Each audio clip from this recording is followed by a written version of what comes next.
Guarda o que tens. Apocalipse 3:11 é o que tem ali na palavra de Deus. Temos estudado sobre a volta de Cristo. Hoje nós vamos falar um pouquinho sobre a nossa responsabilidade enquanto Jesus não volta.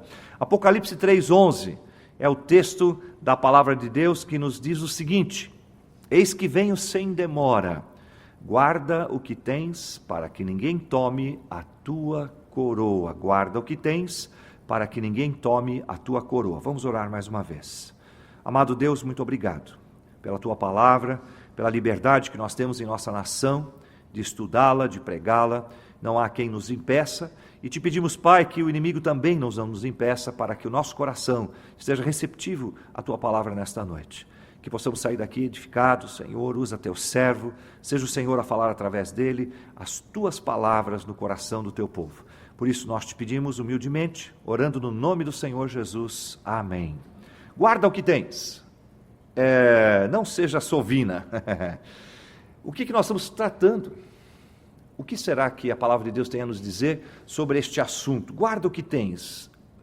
Quando estamos tratando das coisas celestiais, meus irmãos, não são meramente bens materiais, vai muito além disto. Quando a palavra de Deus nos coloca assim, para guardarmos o nosso tesouro. Tem um hino que cantamos, né? Que Jesus guardará o nosso tesouro até o dia do Senhor. E quando Ele voltar, teremos o que entregar para Ele. Hoje de manhã estudávamos Jesus Cristo como Rei.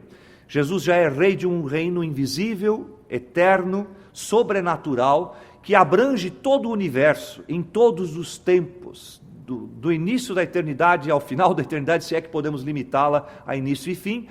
Então, o Senhor já está reinando, mas Ele virá sobre um reinado visível, e este reinado visível está próximo de se estabelecer. Por enquanto, este reinado está vivendo nos corações dos seus filhos aqui nesta terra. E acontece que quando Jesus voltar, nós teremos alguma moeda, algo para oferecer a Ele, algum prêmio para lhe dar. O que será isto? Certamente não serão bens materiais, não serão joias, não haverá dinheiro que compre o agrado do nosso Senhor. Então, o que podemos ofertar a Ele? O que tesouro nós podemos juntar nos céus, como Ele mesmo disse que ajuntássemos? Quais são os bens que se ajuntam no céu? Estes bens são as obras dos salvos feitas para adoração e louvor do Senhor Jesus Cristo. Obras provadas pelo fogo, como diz lá na carta aos Coríntios, onde Paulo coloca bem a figura ali. Mas o que eu gostaria de colocar é a proteção das tuas obras, do teu trabalho, do teu ministério, dos teus galardões, porque aqui estamos vendo na palavra de Deus: toma a tua coroa e guarde-a, proteja a sua coroa. A palavra coroa aqui, meus irmãos, representa galardão, prêmio. É fácil de lembrar quando na infância, os que tiveram a oportunidade de vivenciar a sua infância nas igrejas batistas, eles costumavam dar para as crianças e os adolescentes pequenas coroas de papel brilhante, onde você, através de obras que fizesse na classe, recebia uma estrelinha na coroa. Então, essa imagem fica bem clara. Eu me lembro da minha infância, de colocar uma coroa de papel brilhante na cabeça e a professora colar estrelinhas por algo que deveria ser feito. Versículos decorados, amiguinhos convidados que vinham como visitantes na escola bíblica dominical, enfim, tarefas cumpridas, frequência. Tinha vários prêmios em função de obras espirituais. E aquele era o nosso galardão, a coroa de papel com estrelinhas. Uma imagem muito semelhante é o que está sendo apresentado aqui, mas algo espiritual, de grande valor.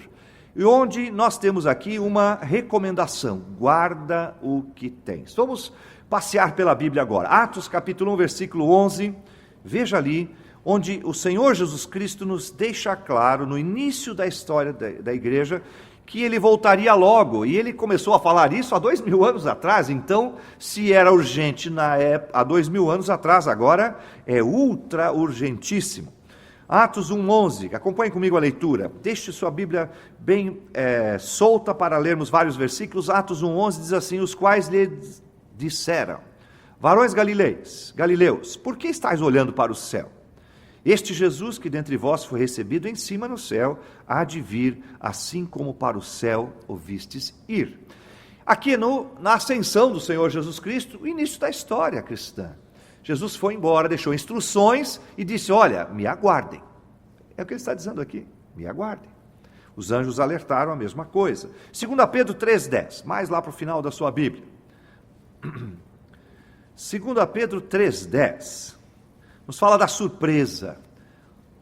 A surpresa da volta do Senhor Jesus Cristo. 2 Pedro 3,10, lemos assim na palavra de Deus: mas o dia do Senhor virá como ladrão de noite. Parece que ontem, né, o ladrão entrou no nosso vizinho aqui, não foi isso? Andou passeando aqui no nosso vizinho, foi ontem? Surpresa, não sabemos, temos que estar preparados. Mas o dia do Senhor virá como ladrão de noite, no qual os céus passarão com grande estrondo, e os elementos ardendo se desfarão, e a terra e as obras que nela há se queimarão. Portanto, as coroas humanas, irmãos, não serão perdidas, mas as coroas espirituais, estas que lemos no início, elas permanecerão. 1 Tessalonicenses 4,16, falando sobre os avisos. Eu tenho dito que as trombetas celestiais já estão afinando, não é? O regente lá do coro angelical, que tocará as trombetas avisando a volta do Senhor Jesus Cristo, já está com tudo preparado, tudo afinadinho, todos convocados, instrumentos polidos em ordem, porque Jesus está voltando. Amém, irmãos? 1 Tessalonicenses 4,16 diz assim: porque o mesmo Senhor descerá do céu com alarido, e com voz de arcanjo, e com a trombeta de Deus, e os que morreram em Cristo ressuscitarão primeiro, falando do arrebatamento. Então notem, nós estamos sendo alertados, Jesus está às portas. João 14, o Senhor Jesus Cristo usa uma linguagem que os judeus conhecem bem, para que eles ficassem alertas do aviso que está sendo dado ali. João 14:1 diz assim: não se turbe o vosso coração, credes em Deus, crede também em mim. Na casa de meu Pai há muitas moradas. Se não fosse assim, eu vos teria dito, pois vou preparar-vos lugar. E se eu for e vos preparar lugar, virei outra vez, e vos levarei para mim mesmo, para que onde eu estiver, estejais vós também.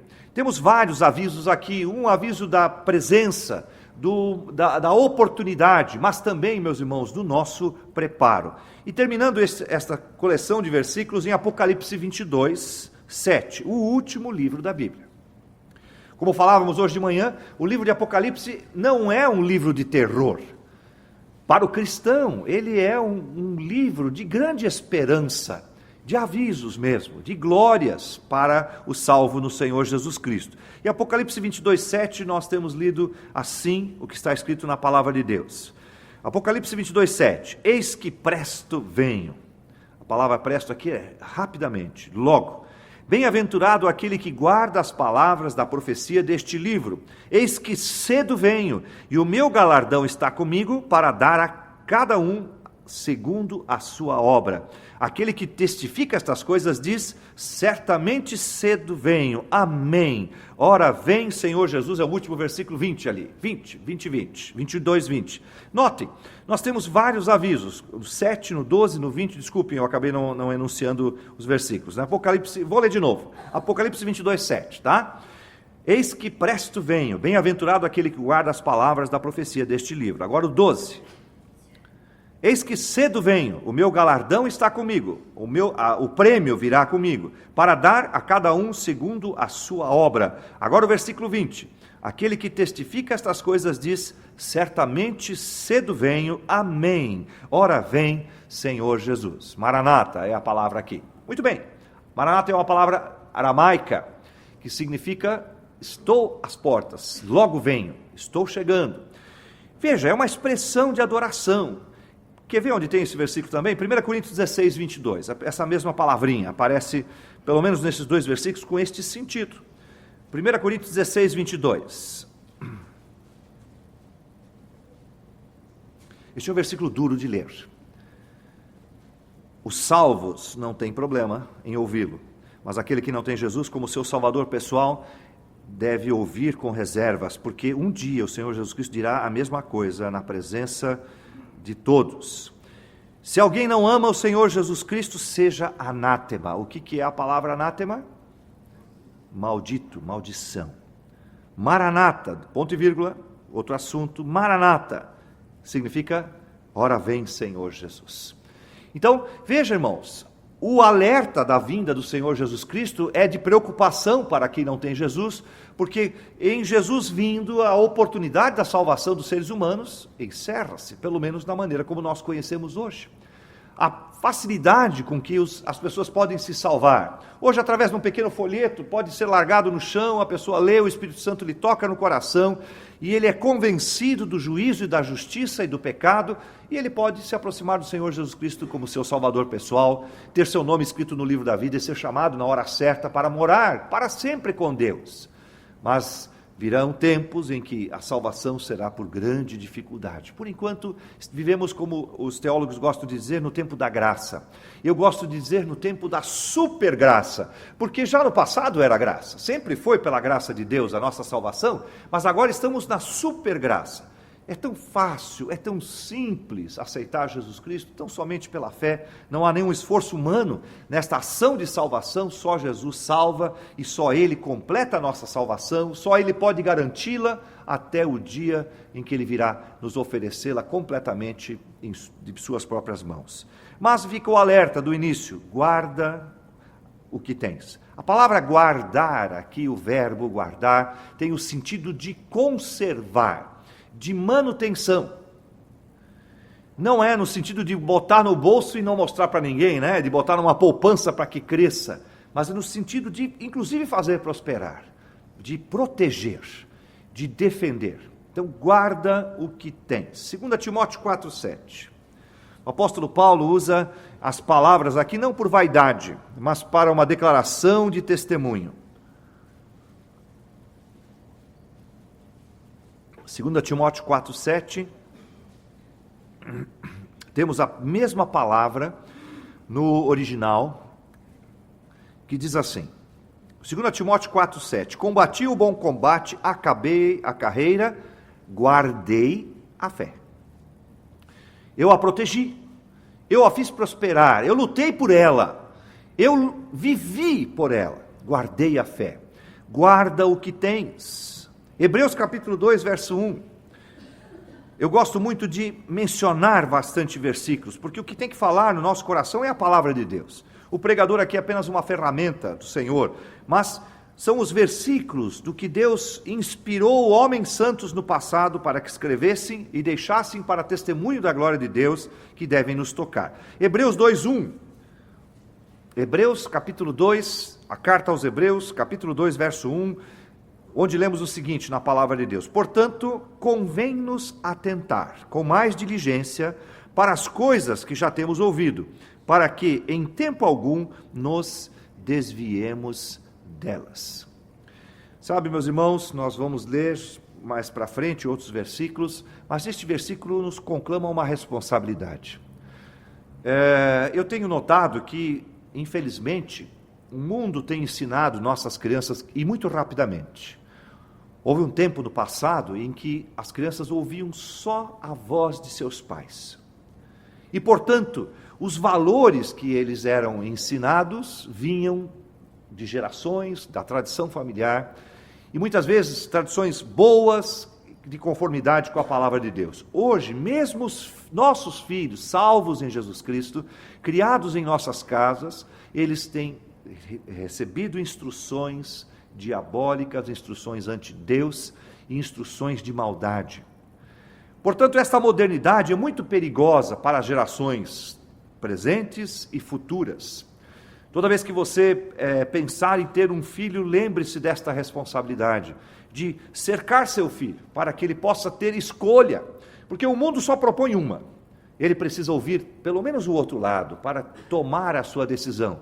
Nenhum pai pode converter o seu filho, não é? O Espírito Santo tem que convencê-lo da mesma maneira que todos nós, mas temos que dar a eles a oportunidade de aprenderem da palavra de Deus, do Senhor Jesus Cristo e dos valores eternos.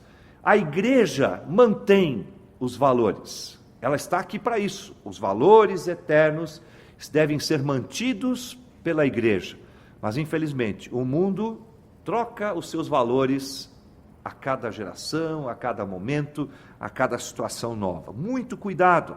Por isso a palavra guardar aqui, ela tem um propósito importante.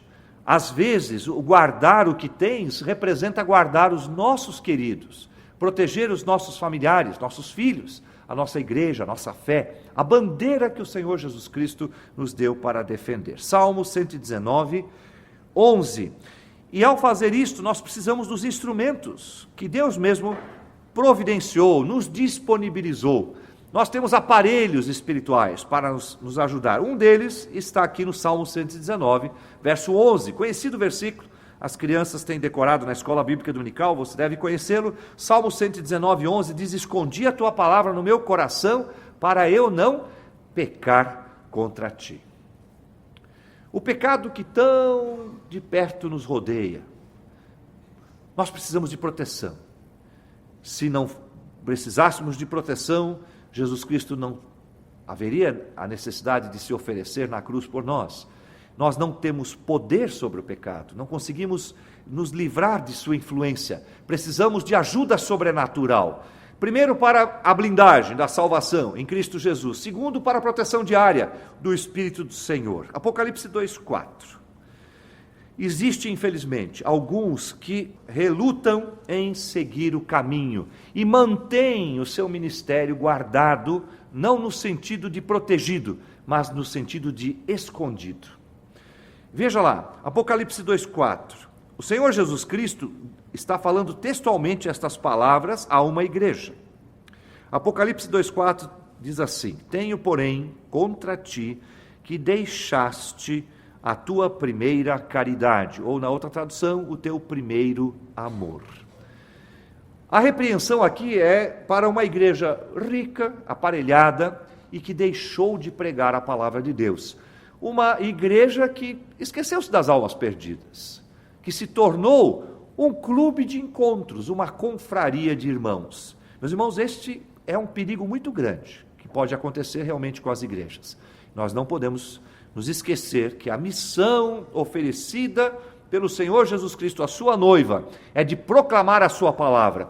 A Bíblia diz que a nossa própria união proclama a palavra, mas nós temos que abrir a boca, testemunhar de Cristo para as pessoas. Precisamos convidá-las para vir aqui, precisamos falar de Cristo onde elas estiverem, precisamos distribuir folhetos, precisamos viver uma vida que espelhe o Senhor Jesus Cristo. Tudo isto para dar testemunho da salvação que Jesus ofereceu a todos os pecadores. Você não foi alcançado assim? Como é que alguém lhe levou ao Senhor Jesus Cristo? Como é que você conheceu Jesus para a sua salvação? Ou você foi convidado, ou alguém foi lá na sua casa, ou você ouviu uma mensagem, enfim, você foi alcançado. Nós precisamos alcançar as almas perdidas. Por isso, meus irmãos, guarda o que tens, também tem esse significado, de você guardar a sua fé, protegendo-a, ampliando-a, investindo nela, para que mais possam se aproximar de Jesus Cristo. Temos um outro versículo, Mateus 24, 12. É um outro alerta. Mateus 24, 12. O que diz lá? O Senhor Jesus Cristo, em Mateus 24, tem um sermão profético. Fala do tempo futuro, do tempo que nós vivenciamos agora também. Mateus 24, 12, nós lemos assim: e por se multiplicar a iniquidade, o amor de muitos esfriará, ou se esfriará, esfriará em si mesmo. O amor de muitos, mas o ímpio não tem o amor de Deus.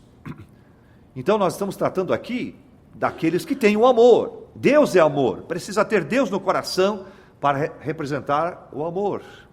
Portanto, meus irmãos, está falando de nós. Será que estamos enquadrados aqui nesta profecia? Que tristeza se isto estiver acontecendo. Não, pelo contrário, precisamos lutar para demonstrar amor. Não podemos ser destes que se esfriam, cujo amor se esfriou em si mesmo.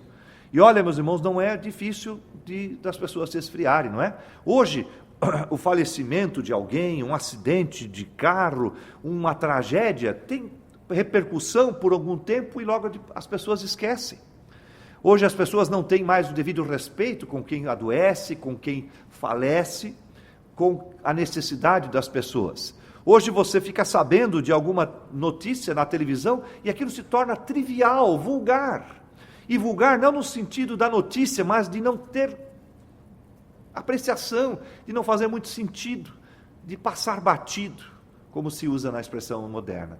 E não devia ser assim, devia nos constranger. Quando alguém falece, a pergunta deve ser: conhecia o Senhor Jesus Cristo? Onde está a sua alma neste momento? Ela está na presença do Senhor nosso Deus? Eu tenho ensinado meus filhos de que toda vez que ouvirem uma sirene, orem. Porque uma sirene tocando é alguém que está precisando de ajuda ou está sendo levado para um hospital. Ore.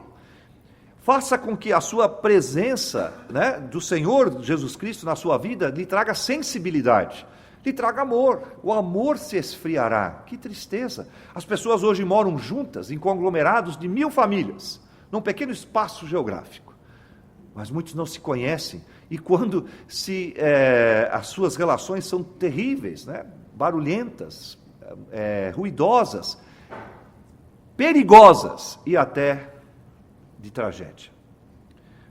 Eu conheci uma síndica aqui na nossa cidade, irmãos, não estou vindo longe, tem um condomínio lá no Vila Nova, em que a polícia tem hoje um plantão lá dentro daquele condomínio. O carro da síndica foi queimado, porque ela estabeleceu uma regra firme no seu condomínio. Foi queimar o carro da síndica, que luta, trabalha para o bem dos condôminos. O seu carro foi queimado. Que tristeza! Mas nós não somos destes, irmãos. Nós temos o amor de Deus, que não se esfrie, porque o amor de Deus não se esfria. Se há um esfriamento, o problema está no meu coração, está em mim, não em Deus. A luz do Senhor, ela dura para sempre, brilha para toda a eternidade, não há nem sombra de variação no nosso Deus. Mas eu vario, oscilo. Se estou oscilando, cuidado, guarda a tua coroa, protege o teu tesouro. E vamos ler alguns trechos ainda mais da palavra de Deus em que vemos o alerta. Mateus 24, 35.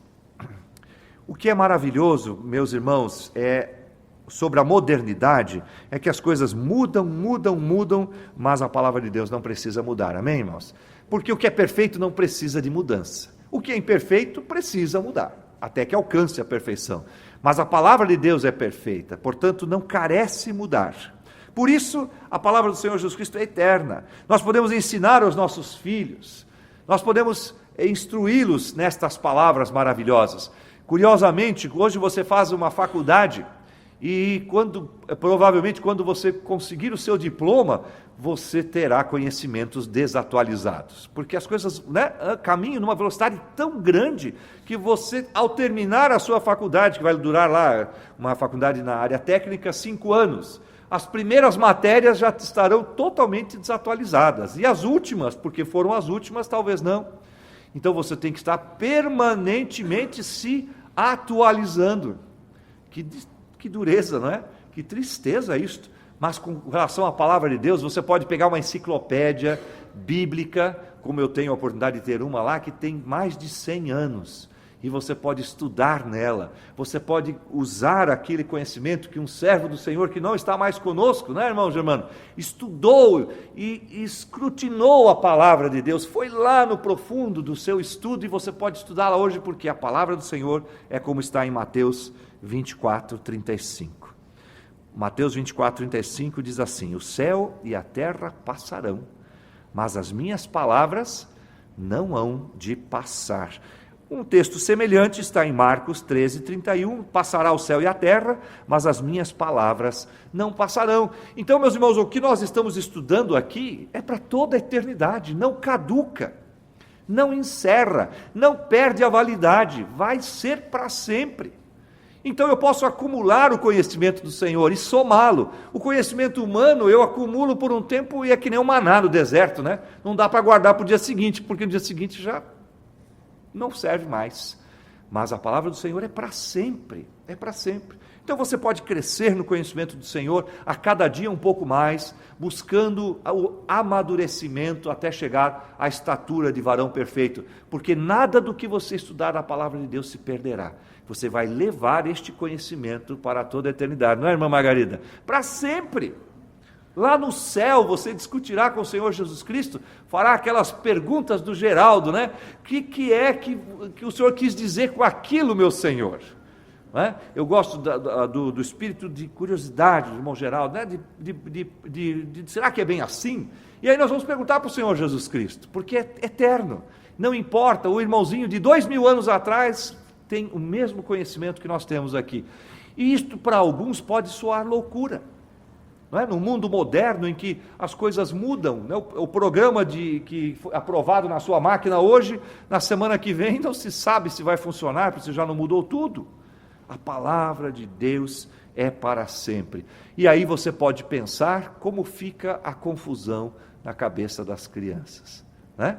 Elas estão neste mundo que muda tudo tão rapidamente e você está ensinando a elas palavras duráveis, que duram para sempre. O que é que dura para sempre aqui nesta vida? Só a palavra do Senhor. E no céu, teremos lá, vamos colocar melhor, um pouco mais adiante, novos céus e nova terra.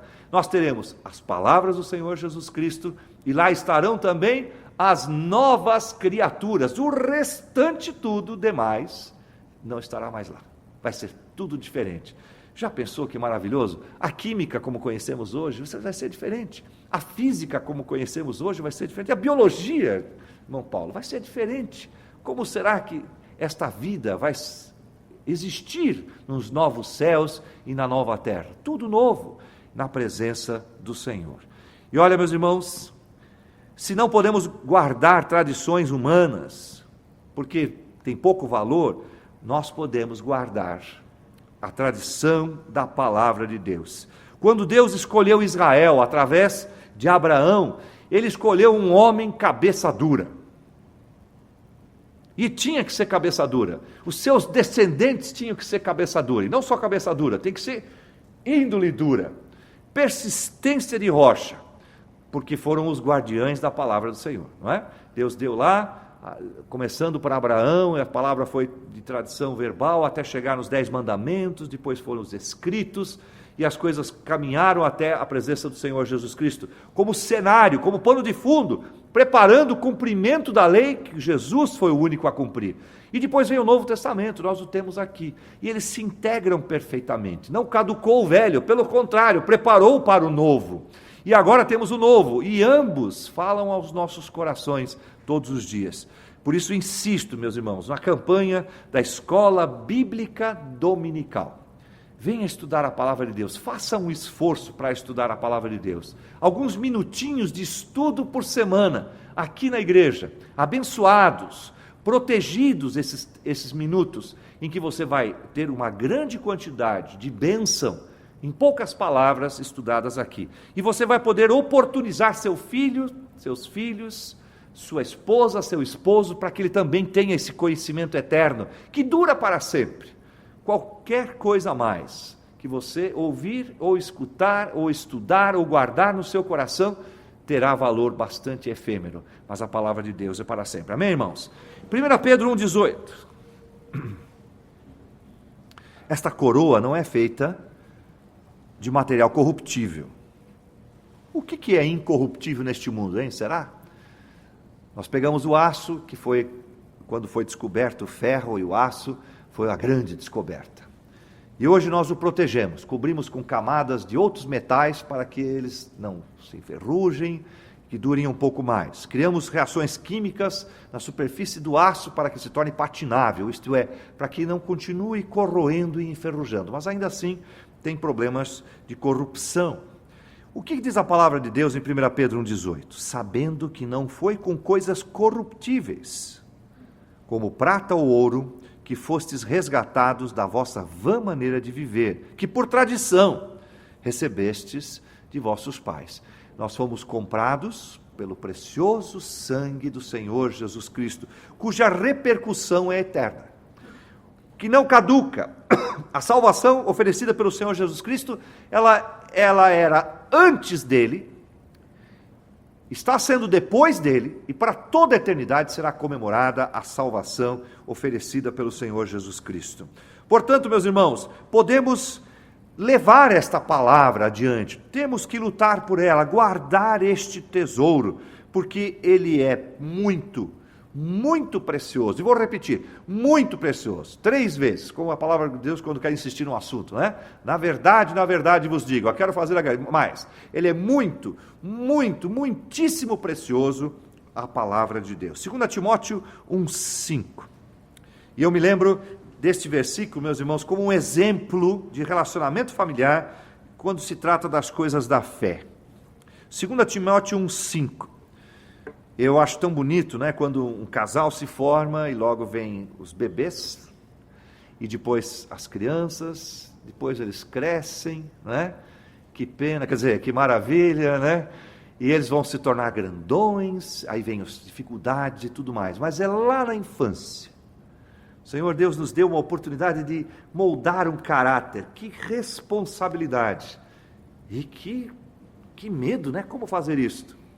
Veja só, 2 Timóteo 1,5, trazendo à memória a fé não fingida que em ti há, a qual habitou primeiro em tua avó Loide, em tua mãe Eunice, estou certo que também habita em ti. Que maravilha, né? De herança. O que você espera deixar para seu filho?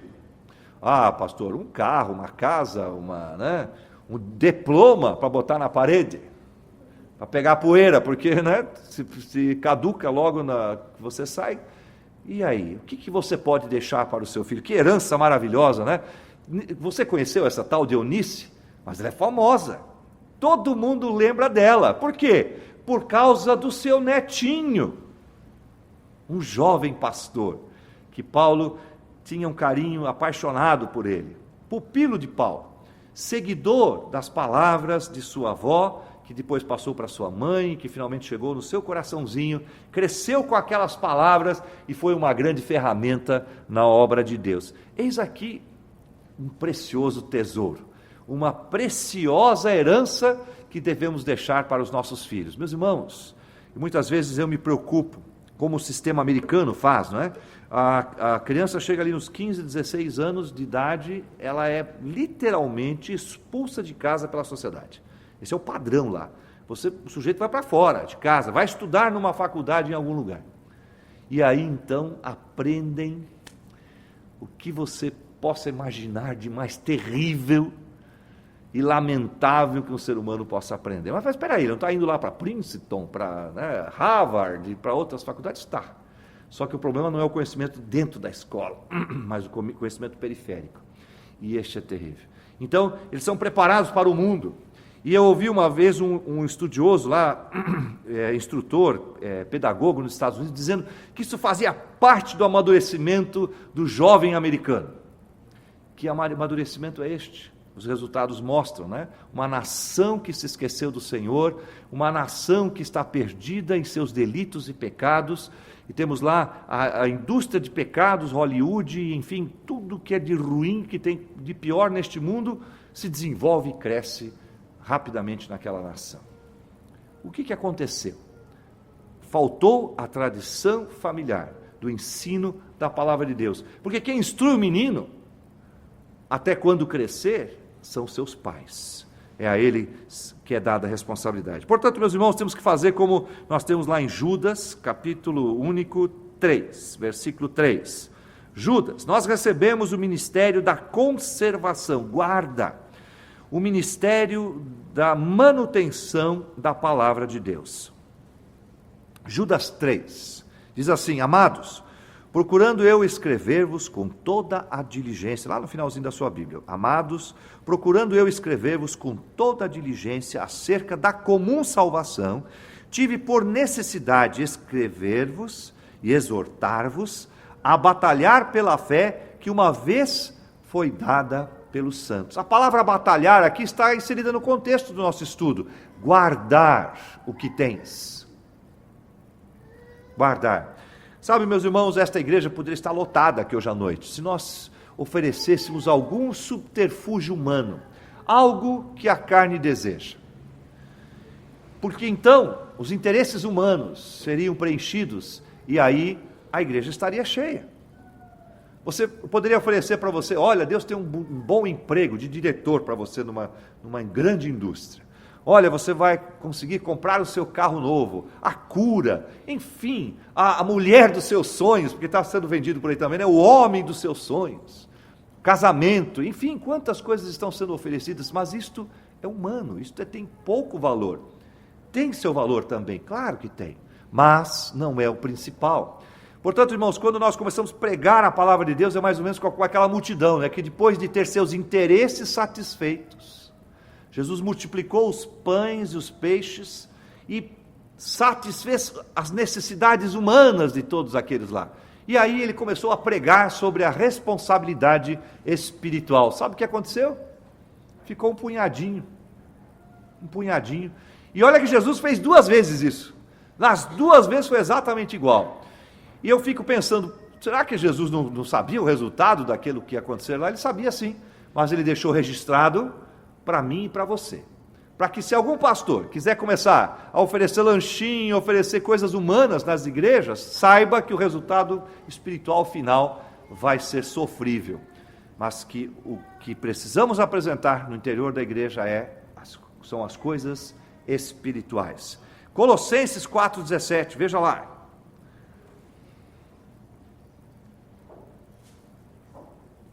Este é um versículo particular para um cidadão de nome bonito, Arquipo. Tem alguém grávido aí? Pode botar na sugestão. Arquipo.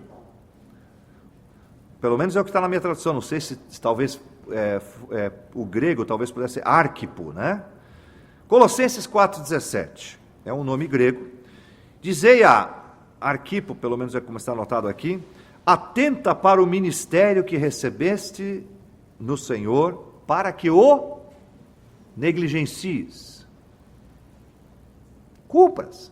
Cada um de nós tem um ministério.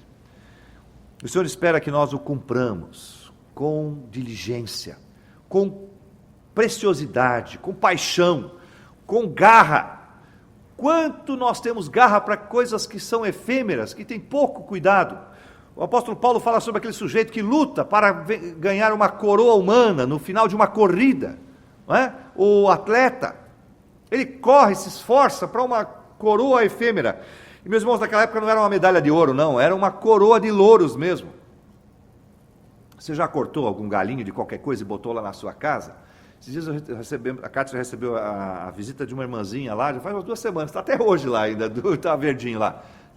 Alguém diz assim, quando é dado por muito amor, dura mais tempo, né? Mas seja como for, vai morrer, porque foi cortado. Então uma coroa que era dada para o atleta, ela logo ia desmanchar. E ainda que fosse de ouro, não vai para a eternidade. Nós recebemos uma missão que é eterna. Portanto, temos que encher de estrelinhas a nossa coroa, para que nós possamos chegar na presença do Senhor Jesus Cristo um dia e entregar alguma coisa para Ele. Não dá para levar nada, não dá para levar cartão de crédito, meu irmão, não adianta. Pode ser Visa, Master, eu nem sei essas marcas, não dá para levar para lá. Eu vou levar uma caneta para o Senhor Jesus Cristo, uma caneta de ouro bem bonita, não adianta, não dá para levar. Se você quiser levar alguma coisa, se esforce na obra do Senhor, no seu ministério pessoal, encha a sua coroa de estrelinhas e você poderá entregar esta sua coroa de presente para o Senhor Jesus Cristo. E Jesus vai se agradar, pode ter certeza, vai se agradar. Eu preciso terminar. 1 Coríntios 4,7. 1 Coríntios 4,7. Paulo estava bravo com a igreja de Coríntios. E este versículo é da brabeza dele.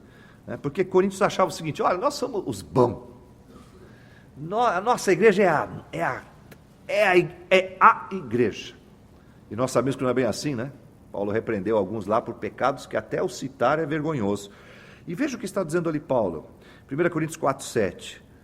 Porque quem te diferença? Por que você está se achando? E o que tens tu que não tenhas recebido? De onde veio isso que você tem? E se o recebeste, por que te glorias como se não o houveras recebido? Meus irmãos, Deus tem nos capacitado, tem nos aparelhado, Deus tem nos dado condições. Nós estamos reunidos aqui, temos até sobre os aspectos humanos e materiais, temos um pavimento, temos uma casa, temos equipamento, e tudo isso tem um propósito, te ajudar no seu ministério pessoal. Você tem um pastor, você tem diáconos, tem professores da Escola Bíblica Dominical, tem horários organizados, uma agenda durante o ano, tudo isto para te aparelhar, para servir melhor o Senhor Jesus Cristo. Use isto, e ninguém tome a tua coroa, ninguém te retire o brilho da tua fé, que ninguém roube de ti os galardões que você tem, porque, meus irmãos, muitos fazem com as mãos e desmancham com os pés. Isto é terrível. Apocalipse 2:10. Sabe, haverá tempos difíceis, e nós já estamos no meio deles. Não é fácil viver a vida do Senhor Jesus Cristo, esta que Ele nos propõe. Não é fácil ser um cristão honesto e autêntico nos dias de hoje, mas é necessário. O Senhor espera que sejamos assim. Apocalipse 2:10 diz assim: nada temas das coisas que hás de padecer. Eis que o diabo lançará alguns de vós na prisão, para que sejais tentados, e tereis uma tribulação de 10 dias. Mas eis o conselho: sê fiel até a morte, e dar-te-ei a coroa da vida, o galardão. Seja fiel. E o até a morte aqui não significa necessariamente fiel com a sua própria vida, mas o seu viver, o tempo que Deus te dá nesta terra, seja bem usado, usufruído na presença do Senhor. Não desperdice as chances, as oportunidades, as pessoas que Deus faz cruzar o teu caminho todos os dias. Você tem responsabilidade sobre elas. Fale a elas de Cristo, vivam a vida de tal maneira que elas tenham desejo de conhecer esse Cristo cuja fé você defende, que eles tenham interesse em ser como você, assim como você se parece com Cristo. Este é o grande segredo, esta é a nossa oportunidade. O tempo presente devemos viver com este foco. Mateus 24:13.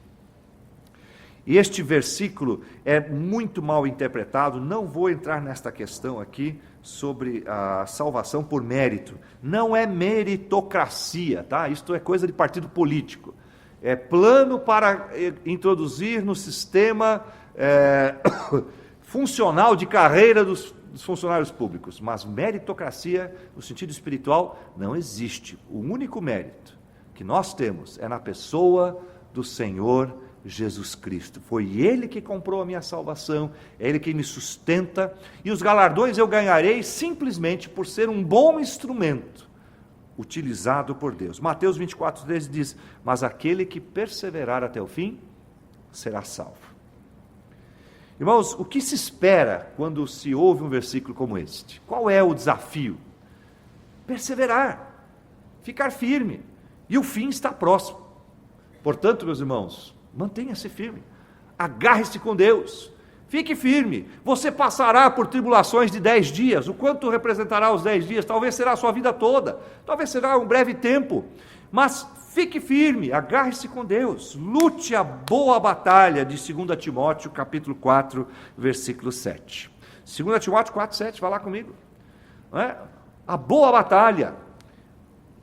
Alguém já disse que alguém talvez ouse morrer por alguma causa, mas nunca por uma causa qualquer em que ele não acredite. E se você acredita na obra do Senhor, no poder de Deus, naquilo que Deus fez na sua vida, lute por isto. Enfrente esse desafio, busque na presença de Deus combater o bom combate. 2 Timóteo 4, 7 diz: combati o bom combate, acabei a carreira, guardei a fé. Guardei, preservei, fiz prosperar. Desde agora, o versículo 8 diz: desde agora a coroa da justiça me está guardada, a qual o Senhor, justo juiz, me dará naquele dia, e não somente a mim, mas também a todos que amarem a sua vinda. Amar a vinda do Senhor significa apressar a volta dele. Como é que se apressa a volta de Cristo? Segundo o pastor Gerson Rocha, falando de Cristo. Porque ele tem uma teoria baseado no livro de Apocalipse, de que todos os povos e raças precisam estar representados. Por isso ele foi um evangelista. A igreja lá, em Vitória da Conquista, na Bahia, é uma das igrejas mais missionárias das Américas. Tem missionários entre os índios, naqueles povos esquecidos, porque ele cria o seguinte: aqueles povos têm que ouvir de Cristo, senão eu não consigo apressar a volta de Cristo. Se está diante do Senhor, lá nas multidões celestiais, um representante de cada povo, raça, língua e nação, portanto, entre os índios tem que haver alguém que aceite o Senhor Jesus Cristo. E como é que vão aceitar se não for pregar a eles? Então ele preparou missionários para mandar para lá, para as regiões indígenas. E aquela igreja tem missionários em Portugal, na Europa, em vários lugares. E os sustenta sozinhos. É uma grande igreja, uma representante fiel do Senhor Jesus Cristo. Combati o bom combate, guardei a fé. Que seja esse o seu lema. Pai amado, uma mensagem de desafio que o Senhor nos manda hoje, nesses tempos difíceis. Tempos de desânimo, tempos de desfalecimento, tempos em que as pessoas se escondem em casa por conta do medo de pregar a Tua palavra. Senhor nosso Deus, sabemos que isto não vai melhorar, segundo a Tua palavra nos colocou claramente, mas temos que ficar firmes.